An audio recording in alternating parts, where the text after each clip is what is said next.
Hi ಸ್ನೇಹಿತರೆ, ಎಲ್ಲರಿಗೂ ನಮಸ್ತೆ. Welcome back to my channel Eshanna Jakkanahalli. ಸ್ನೇಹಿತರೆ, ನಾನಿವಾಗ ಮಾತಾಡ್ಲಿಕ್ಕೆ ಬಂದಿದ್ದು ಹಿಂದಿಯ ವಿಷಯವಾಗಿ, ಹಿಂದಿ ಹೇರಿಕೆಯ ವಿಷಯವಾಗಿ.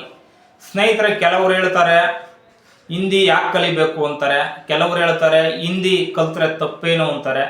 ರಾಜಕಾರಣಿಗಳಲ್ಲೇ ಕೂಡ ಸ್ಟ್ಯಾಂಡು ಹಂಗೆ ಹಿಂಗೆ ಇದೆ. ಆದರೆ ನನ್ನ ಪ್ರಕಾರವಾಗಿ ನಾನು ಏನು ಹೇಳಲಿಕ್ಕೆ ಹೊರಟಿದ್ದೀನಪ್ಪ ಅಂದರೆ ಒಂದೇ ಒಂದು ಮಾತು ಹೇಳ್ತೀನಿ ಕೇಳಿ. ನಾನು ಕೇಳೋದು ಇಷ್ಟ, ಹಿಂದಿಯನ್ನು ಯಾಕೆ ಕಲಿಬೇಕು ನಾವು?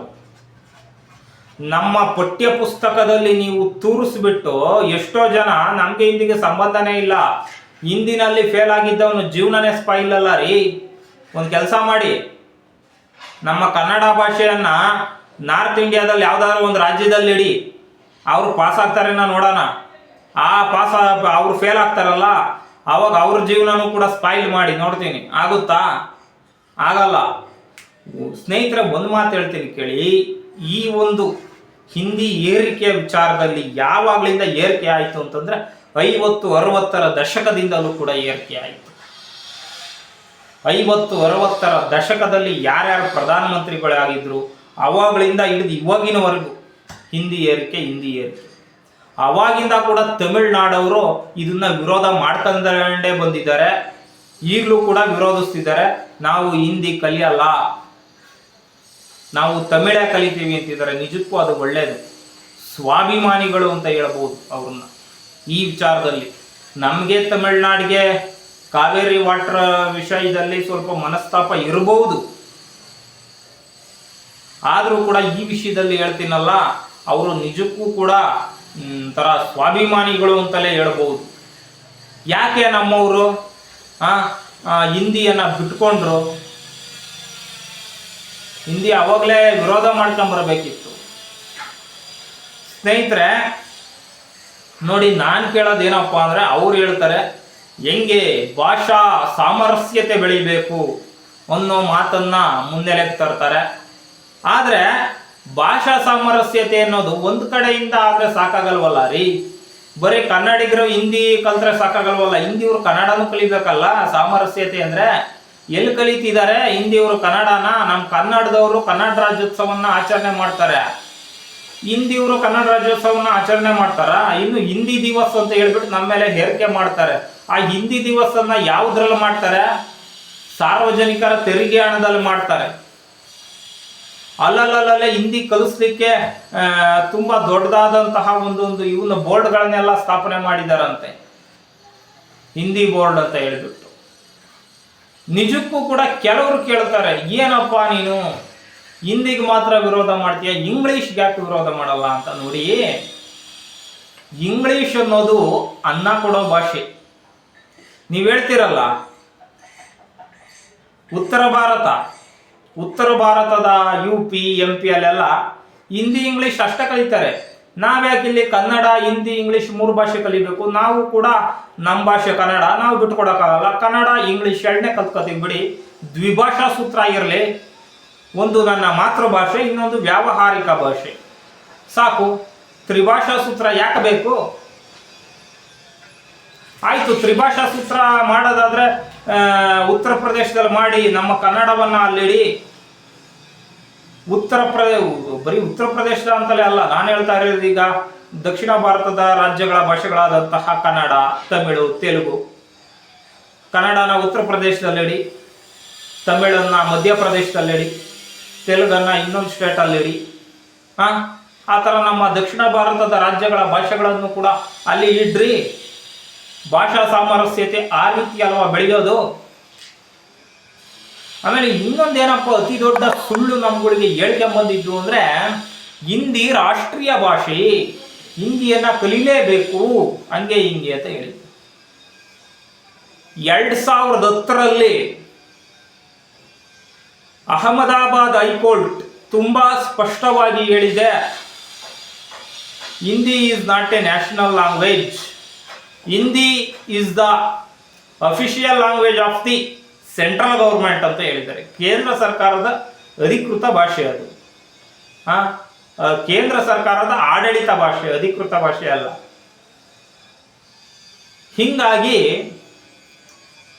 ಆದರೆ ಹಿಂದಿ ಯಾಕೆ ಇಷ್ಟು ಪ್ರಾಮುಖ್ಯತೆ ಪಡೀತು? ಹಿಂದಿ ಯಾಕೆ ಇಷ್ಟ ಪ್ರಾಮುಖ್ಯತೆ ಪಡೀತು ಅಂತ ನೋಡೋದಾದ್ರೆ ಸ್ನೇಹಿತರೆ, ಸುಮಾರು 50-60ರ ದಶಕದಲ್ಲಿ ಉತ್ತರ ಭಾರತದವರೇ ಪ್ರಧಾನಿಗಳಾದ್ರಲ್ಲ, ಅವರಿಗೆ ಈಸಿ ಆಗಲಿ, ದಕ್ಷಿಣ ಭಾರತದವರೆಲ್ಲ ನಮ್ಮ ಹಿಂದಿ ಭಾಷೆಯನ್ನ ಕಲ್ತು ಬಿಟ್ರೆ ಅವ್ರ ಜೊತೆ ಮಾತಾಡ್ಲಿಕ್ಕೆಲ್ಲ ಈಸಿ ಆಗಿಬಿಡುತ್ತಲ್ಲ ಅಂತ ಹೇಳಿಬಿಟ್ಟು ಪಠ್ಯ ಪುಸ್ತಕಗಳಲ್ಲಿ ಏರಿಕೆ ಮಾಡಲಿಕ್ಕೆ ಶುರು ಮಾಡಿದ್ರು ಹಿಂದಿ ಭಾಷೆಯನ್ನ. ಅವಾಗಳಿಂದಲೂ ತಮಿಳುನಾಡು ವಿರೋಧಿಸ್ಕೊಂಡೇ ಬಂತು. ಅವರು ಹಿಂದಿನ ಹತ್ರಕ್ಕೆ ಬಿಟ್ಕೊಳ್ಳಿಲ್ಲ. ಈಗ ನೋಡ್ರಿ, ಅಲ್ಲಿ ಹಿಂದಿ ಏರಿಕೆ ಆಗೋದೇ ಇಲ್ಲ. ಆದರೆ ನಮ್ಮ ಕರ್ನಾಟಕದಲ್ಲಿ ಆಗಿನ ಕಾಲದ ರಾಜಕಾರಣಿಗಳು ಒಪ್ಕೊಂಡ್ರು, ಹಿಂದಿಯನ್ನ ಒಪ್ಕೊಂಡು ನಮ್ಮ ಪಠ್ಯ ಪುಸ್ತಕದಲ್ಲಿ ಅಳವಡಿಸಿದ್ರು. ನೋಡಿ ಸ್ವಾಮಿ, ನಾನು ಕೂಡ ಸ್ಕೂಲ್ ಟೈಮ್ನಲ್ಲಿ ತುಂಬಾ ಇಷ್ಟಪಟ್ಟು ಓದ್ತಾ ಇದ್ದೆ ಹಿಂದಿಯನ್ನ. ಆದ್ರೆ ಈಗ ಅನ್ನಿಸ್ತಾ ಇದೆ, ಏನಪ್ಪ ಇದು ನಮ್ಮ ಕನ್ನಡದ ಕೊಲೆ ಮಾಡ್ಲಿಕ್ಕೆ ಬಂದಿದೆ ಈ ಹಿಂದಿ. ಹಂಗೆ ಆಗೋದು ರೀ. ನೀವು ಹೋಗಿ ಚಿಕ್ಕಪೇಟೆನಲ್ಲಿ ಹೋಗಿ ಕನ್ನಡದ ಲವಲೇಶ ಇದೆಯಾ ನೋಡಿ. ಬರೀ ಮಾರ್ವಾಡಿಗಳು, ಬರೀ ಅವರು ಇವರು ಉತ್ತರ ಭಾರತದವರು ಅವರೇ ತುಂಬೋಗಿಬಿಟ್ಟಿದ್ದಾರೆ. ಉತ್ತರ ಭಾರತೀಯರೇ ತುಂಬೋಗಿಬಿಟ್ಟಿದ್ದಾರೆ. ಯಾವ್ದಾರ ಕಂಪ್ನಿಗೆ ಹೋಗ್ರಿ ನೀವು, ಕಂಪ್ನಿ ಮ್ಯಾನೇಜರ್ಗಳ ಹತ್ರ ಕನ್ನಡ ಮಾತಾಡಿ, ಎಲ್ಲೋ ಒಬ್ಬೊಬ್ರು ಕನ್ನಡದವ್ರು ಇರ್ತಾರೆ, ಬರೀ ಹಿಂದಿನೇ, ಇಂಟರ್ವ್ಯೂನಲ್ಲಿ ಹಿಂದಿ. ಅದು ಒಂದು ದೊಡ್ಡ ಸಮಸ್ಯೆ ರೀ. ಯಾರಾದ್ರೂ ಒಬ್ರು ಇಂಟರ್ವ್ಯೂಗೆ ಹೋದ್ರೆ ಸಾಕು, ಅವ್ರಿರೋದು ಕರ್ನಾಟಕದಲ್ಲಿ, ಹಿಂದಿನಲ್ಲಿ ಪ್ರಶ್ನೆ ಮಾಡ್ತಾರ ಅವರು. ಇದು ಎಷ್ಟರ ಮಟ್ಟಿಗೆ ಸರಿ ಅನ್ನೋದೇ ನಮ್ಗೆ ಅರ್ಥ ಆಗ್ತಾ ಇಲ್ಲ. ಅವರೇ ಕನ್ನಡ ಕಲ್ತ್ರೆ ಏನಾಗ್ಬಿಡುತ್ತೆ? ಕನ್ನಡ ನಾಡಲ್ಲ ಅಲ್ವಾ ಇರೋದು, ಅವ್ರ್ಯಾಕೆ ಕನ್ನಡ ಕಲಿಯಲ್ಲ? ಹಿಂದಿ ಕೂಡ ಅಂತ ದೊಡ್ಡ ಭಾಷೆ ಏನಲ್ಲ ಸ್ನೇಹಿತರೆ. ಹಿಂದಿ ಕೂಡ ಉತ್ತರ ಭಾರತದ 3 ಮತ್ತೊಂದು ರಾಜ್ಯಗಳ ಭಾಷೆ ಅಷ್ಟೇನೆ. ಅಲ್ಲಿ ಏನಾಯ್ತು ಅಂತಂದ್ರೆ, ಹಬ್ಬಿಸಿದ್ರು ಅಷ್ಟೇ ಹಿಂದಿಯನ್ನ, ಪಬ್ಲಿಸಿಟಿ ಜಾಸ್ತಿ ಮಾಡಿದ್ರು. ಅದು ಎಲ್ಲರ ತೆರಿಗೆ ದುಡ್ಡಲ್ಲಿ. ಕನ್ನಡಕ್ಕೂ ಹಂಗೆ ಪಬ್ಲಿಸಿಟಿ ಕೊಡ್ರಿ. ಆಮೇಲೆ ಇನ್ನೊಂದು ವಿಷಯ, ಎಷ್ಟೋ ಜನ ಹುಡುಗರಾಗ್ಲಿ ಹುಡುಗಿರಾಗ್ಲಿ ಹಿಂದಿನಲ್ಲಿ ಫೇಲ್ ಆಗಿರೋದ್ರಿಂದ SLCನೇ ಫೇಲ್ ಆಗಿದ್ದಾರೆ. ಯಾರ್ದೋ ಹಿಂದಿ ಭಾಷೆ ಇಲ್ಲಿ ಬಂದು ನಮ್ಮ ಕನ್ನಡ ಹುಡುಗರು ಫೇಲ್ ಆಗಿ ನಮ್ಮ ಕನ್ನಡ ಹುಡುಗರು ಜೀವನನೇ ಹಾಳು ಮಾಡ್ತಲ್ಲ ರೀ.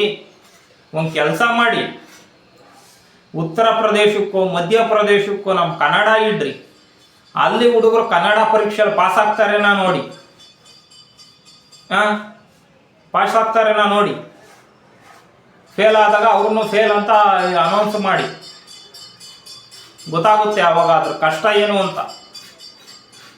ಹಿಂದಿನಲ್ಲಿ ಫೇಲ್ ಆದ ತಕ್ಷಣನೇ SLCನಲ್ಲೇ ಫೇಲ್ ಆಗಿಬಿಡ್ತಾರಲ್ಲ ನಮ್ಮ ಕನ್ನಡ ಹುಡುಗರು. ಏನ್ರಿ ಇದಕ್ಕಿಂತ ಹೇರಿಕೆ ಇನ್ನೇನ್ರಿ ಬೇಕು? ನಾನು ಹೇಳ್ತಾ ಇದ್ದೀನಿ, ಹಿಂದಿ ಏರಿಕೆ ನಿಲ್ಲಬೇಕು. ನಾವು ಹಿಂದಿಯ ವಿರೋಧಿಗಳಲ್ಲ, ಹಿಂದಿ ಏರಿಕೆಯ ವಿರೋಧಿಗಳು. ಭಾಷೆ ಅನ್ನೋದು, ಯಾವ ಭಾಷೆ ಮಾತಾಡಬೇಕು ಅನ್ನೋದು ಅವರವರ ಸ್ವಾತಂತ್ರ್ಯಕ್ಕೆ ಬಿಟ್ಟಿದ್ದು. ಕರ್ನಾಟಕದಲ್ಲಿ ಕನ್ನಡಿಗನೇ ಸಾರ್ವಭೌಮ. ಅವ್ರ ಮನೆಗಳಲ್ಲಿ ಅವರು ಯಾವ ಭಾಷೆನಾದ್ರೂ ಮಾತಾಡ್ಕೊಳ್ಳಿ. ಕರ್ನಾಟಕದ ಸಾರ್ವಜನಿಕ ಸ್ಥಳಗಳಲ್ಲಿ ಕನ್ನಡ ಮಾತಾಡಿ, ಇದು ನಮ್ಮ ಕೋರಿಕೆ.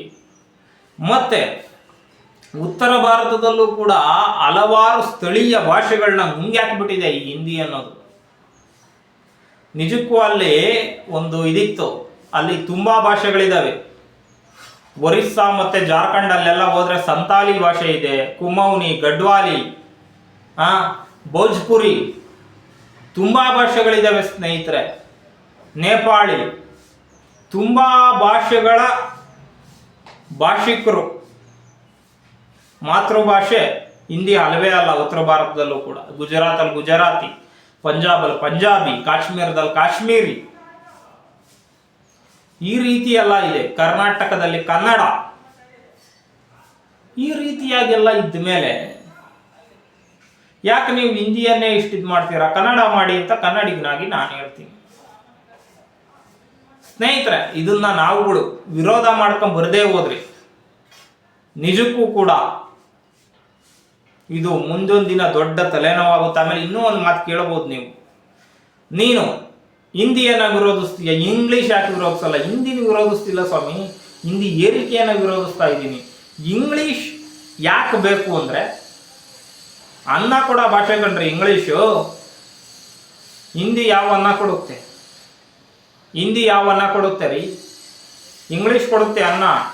ಕೆಲವೊಂದು ತಂತ್ರಾಂಶಗಳು, ಕೆಲವೊಂದು ಟೆಕ್ನಿಕಲ್ ವರ್ಡ್ಗಳೆಲ್ಲ ಇಂಗ್ಲೀಷಲ್ಲಿ ಬರುತ್ತೆ, ಅದರಿಂದ ಇಂಗ್ಲೀಷ್ ಕಲಿಬೇಕಾಗುತ್ತೆ. ಕೆಲವೊಂದು ಮೆಡಿಕಲ್ ವರ್ಡ್ಗಳೆಲ್ಲ ಬರೀ ಇಂಗ್ಲೀಷಲ್ಲೇ ಬರುತ್ತೆ, ಅದರಿಂದ ಇಂಗ್ಲೀಷ್ ಅನಿವಾರ್ಯ ಆಗಿದೆ, ಅವಶ್ಯಕತೆ ಅಲ್ಲ, ಅನಿವಾರ್ಯ ಆಗಿಬಿಟ್ಟಿದೆ ಇಂಗ್ಲೀಷು. ಅದರಿಂದ ಇಂಗ್ಲೀಷ್ ಭಾಷೆಯನ್ನು ಕಲಿಯಲೇಬೇಕಾಗಿದೆ. ಮತ್ತೆ ಯಾವುದೇ ಒಂದು ಭಾಷೆ ಅನಿವಾರ್ಯತೆ ಆಗಬೇಕು, ಆವಾಗ ಮಾತ್ರ ಕಲಿಬೇಕು. ಯಾಕೆ ನೀವು ಹೇರಿಕೆ ಮಾಡ್ತೀರಾ? ಇದು ಸರಿಯಲ್ಲ ಅಂತ ಹೇಳ್ತಾ ನಿಮಗೆ ಏನನ್ಸುತ್ತೆ ಈ ಒಂದು ವಿಡಿಯೋ ಬಗ್ಗೆ ತಪ್ಪದೆ ಕಾಮೆಂಟ್ ಮಾಡಿ ಅಂತ ಹೇಳ್ತಾ ಈ ಒಂದು ವಿಡಿಯೋವನ್ನು ಇಲ್ಲಿಗೆ ಮುಗಿಸ್ತಾ ಇದ್ದೀನಿ ಸ್ನೇಹಿತರೆ. ಜೈ ಹಿಂದ್, ಜೈ ಕರ್ನಾಟಕ.